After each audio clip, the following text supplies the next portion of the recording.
अमरजीत सदा दुनिया का सबसे छोटा सीरियल किलर। 2007 में भारत ने एक वर्ल्ड रिकॉर्ड बनाया था, दुनिया का सबसे छोटा सीरियल किलर का वर्ल्ड रिकॉर्ड। लेकिन ये रिकॉर्ड किसी गर्व की बात नहीं थी। अमरजीत सदा, जिसने सिर्फ 7 साल की उम्र में 3 घिनौनी हत्या कर दी थी। अमरजीत के माँ बाप बहुत खुश थे जब उन्हें एक बेटा हुआ। उन्हें लगता था कि वो एक अच्छी जिंदगी जिएगा और प्यार और खुशी का दिया जलाएगा, लेकिन वो लोग बिल्कुल गलत थे। अमरजीत की मौजूदगी से लोगों की जिंदगी की रोशनी बुझ गई। उसने उनकी जिंदगी से उजाला छीन लिया। अमरजीत एक बार अपनी माँ पारुल से नए खिलौने की ख्वाहिश रखता था, लेकिन पारुल कहती थी, बेटा हम गरीब हैं, हम नए खिलौने खरीदने की तमन्ना नहीं कर सकते। अमरजीत गुस्से में माँ को धक्का देकर बैठ गया। वो एक बहुत गुस्से वाला और चिड़चिड़ा बच्चा था। अपने माता पिता का इकलौता बेटा होने के कारण उसकी माँ उस पर बहुत प्यार करती थी।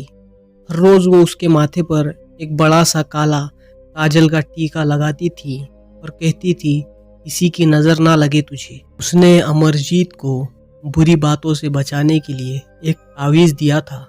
उसने कहा, ये तुझे दुनिया के बुरे असर से बचाएगा। उसने अमरजीत को बुरी बातों से बचाने के लिए एक तावीज उसे दिया था और उसकी माँ ने कहा, ये तुझे दुनिया के बुरे असर से बचाएगा। अमरजीत मुस्कुराता रहा जब उसने अपने नए तावीज को देखा, लेकिन उसे पता नहीं था कि लोगों को अपने आप को बचाने के लिए तावीज की जरूरत पड़ेगी और वो लोगों को बचाने के बजाय उनके लिए खतरा बन जाएगा। पर कैसे एक 7 साल का बच्चा इतना खतरनाक हो गया?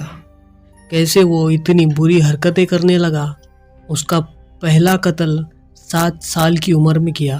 उसने अपना पहला कत्ल 7 साल की उम्र में किया। अमरजीत का पहला शिकार उसकी मौसी मीना का बेटा था।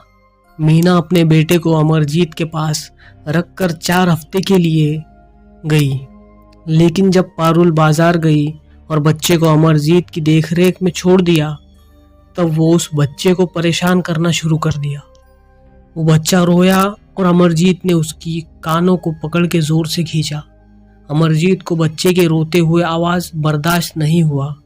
उसने उस बच्चे को मार डाला। जब पारुल बाजार से वापस आई और बच्चे के बारे में पूछा, तब अमरजीत मुस्कुराया और अपने पिताजी बलराम को लेकर चावल के खेत में ले गया, जहां वो बच्चे की लाश दफन किया था। और उसने कहा, मैंने उसके सिर को एक पत्थर से मार दिया।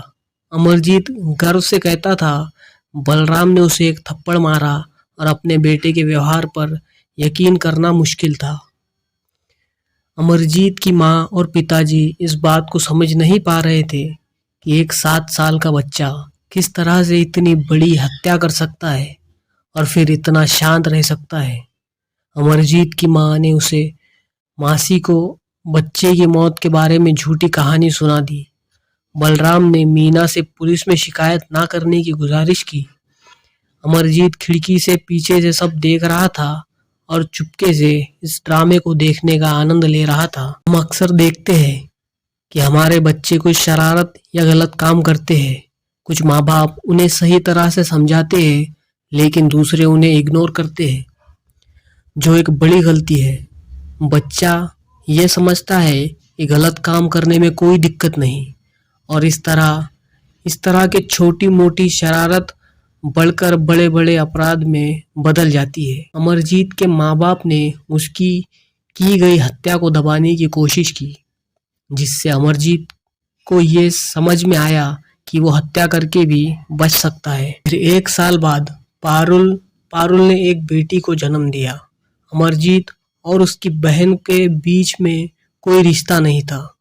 परिवार के सभी लोग नए सदस्य की खुशी से भरे हुए थे, लेकिन अमरजीत की असमानता उसने दूसरी हत्या कर दी। पारुल एक दिन छोटा सा शायन करने गई और अमरजीत को बहन की देखरेख करने को कहा। जब पारुल उठी तो उसने अपने बेटे के चेहरे पर शैतानी मुस्कान देखी। वो डर गई जब उसने अपनी बच्ची की लाश को देखा, जब उसने अपने माँ बाप ने उससे पूछा कि उसने ऐसा क्यों किया, तो अमरजीत ने सिर्फ 3 शब्द कहे, बस ऐसे ही, और शैतान की तरह मुस्कुराया। इतने घिनौने अपराध करने के बाद भी उसके माँ बाप ने पड़ोसियों की सलाह को नज़रअंदाज किया, उसे पुलिस स्टेशन ले जाने के लिए मना कर दिया। सब लोग हैरान रह गए जब अमरजीत ने पूछा, मैंने क्या गलत किया किया है उसको मार के। अमरजीत सदा से डर लगता था और गांव के लोग उसके माँ बाप से भी बचते थे, लेकिन अमरजीत अकेले रहने पर ध्यान नहीं देता था। जल्द ही अमरजीत ने तीसरी हत्या कर दी। अमरजीत एक दिन गांव की प्राइमरी स्कूल के पास से गुजर रहा था। तब उसने एक बच्चे की आवाज़ सुनी।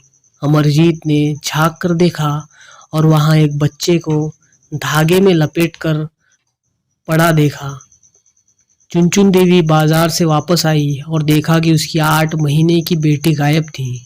उसने तुरंत समझा कि अमरजीत उसकी बेटी को ले गया है।